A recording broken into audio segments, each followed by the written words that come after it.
আসসালামু আলাইকুম ওয়া রাহমাতুল্লাহি ওয়া বারাকাতুহু। আশা করি সকলেই ভালো আছেন, আমিও ভালো আছি।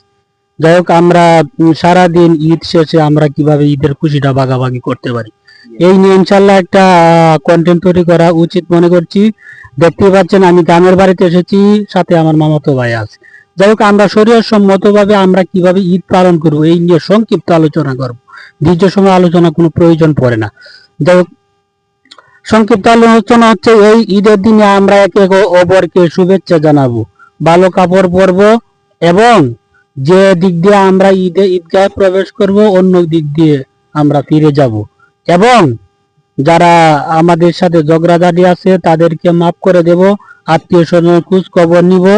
এবং দেখা যাচ্ছে যে আজকাল বর্তমান সময়ে অনেকেই আছে আমরা রাস্তাতে আসার সময় দেখেছি তারা বিভিন্ন ধরনের বাদ্যযন্ত্র, বিভিন্ন ধরনের গান, বাদ্য বাজনা, হই হুল্লা এগুলা নিয়ে ব্যস্ত। আসলে এগুলা করা উচিত নয়।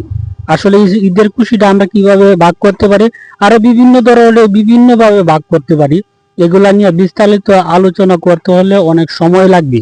যাই হোক, আমরা শরীয়ত সম্মত কোনো কিছু করব না যেটা শরীয়তে সমর্থন করে না। আমরা যেটা শরীয়তে সমর্থন করে ইনশাল্লাহ আমরা এটাই পালন করার চেষ্টা করব। আত্মীয় স্বজনের খোঁজ খবর নেব এবং যাদের সাথে দেখা হবে শুভেচ্ছা বিনিময় দিব এবং তাদের সাথে ভালো ব্যবহার করব। কারোর সাথে ঝগড়া হলে ঝগড়া মাফ করে দেব। আশা করি বুঝতে পেরেছেন। সকলে আগামীতে ঈদ যেন সুন্দর এবং সুস্থির এবং সুন্দরভাবে যেন কাটাতে পারেন, এই জন্য নির্দেশ শেখা রইল। জি, আসসালামু আলাইকুম ওয়া রাহমাতুল্লাহি ওয়া বারাকাতুহু।